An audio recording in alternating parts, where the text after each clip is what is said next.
বাংলাদেশের তরফ থেকে 5ই অগস্ট পরবর্তী সময়ে যে খুব বেশি মানে হস্টিলিটি এই ধরনের কোনো কিছু ছিল না, কারণ বাংলাদেশের মেইন পয়েন্টটা হলো কিছু বক্তব্যের ক্ষেত্রে ডেফিনেটলি আমরা অ্যানোমালিজ দেখতে পাই, কিন্তু বাংলাদেশের তো রেশনাল ক্যালকুলেশন করলে পরে ভারতের সাথে কোনো রকমের বিবাদে যাওয়ার কোনো কারণ নাই।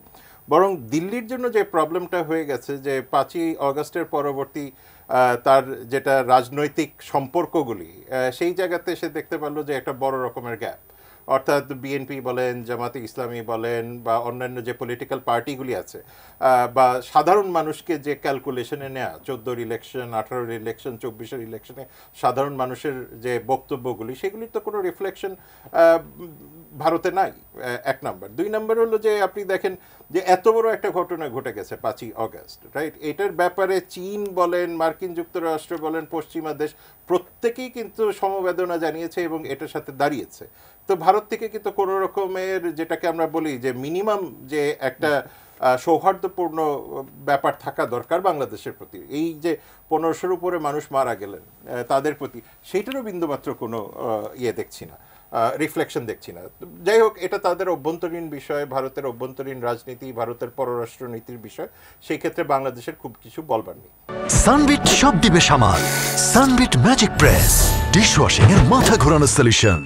মুশকিলটা হচ্ছে যে এই যে এত বড় ঘটনার পরে বাংলাদেশে যে বড় ট্রানজিশনটা হলো, এই ট্রানজিশনের পরে যে বাংলাদেশের সাথে সম্পর্ক এগিয়ে নিয়ে যাওয়ার জন্য, অর্থাৎ আপনি যদি বাণিজ্য দেখেন, ভিসা বন্ধ করে রেখেছে। এখন যারা অপরাধ করেছে তারা তো পত্রপত্রিকায় দেখি অনেকেই ওখানেই আছে, তো সাধারণ মানুষ তো আর অপরাধ করতে যায় না, তাদের ভিসাটা আটকে রাখার কারণটা কি, তাই না?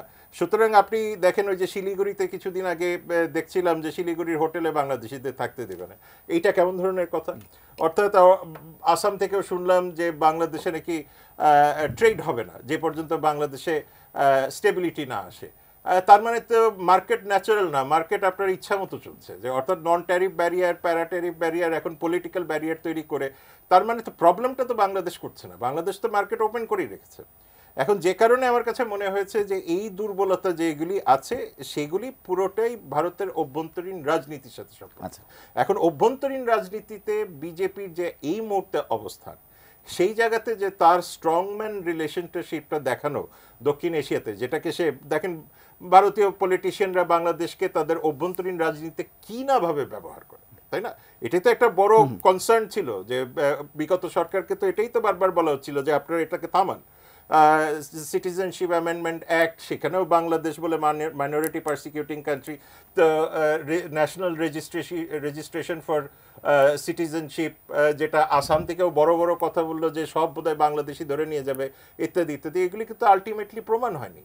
সুতরাং এই জায়গাতে আমার মনে হয় যে আমাদের যে ভবিষ্যতের নেগোসিয়েশনটার মাথায় রাখতে হবে যে ভারত সম্পূর্ণটাই এটা বাংলাদেশের সাথে সম্পর্ক উন্নয়ন করবে না অবনতি করবে না কন্টিনিউ করবে, এটা তার অভ্যন্তরীণ রাজনীতি, ভোটের হিসাব নিকাশের সাথে সম্পর্কিত, সেটা বাংলাদেশের জাতীয় স্বার্থের সাথে সম্পর্কিত।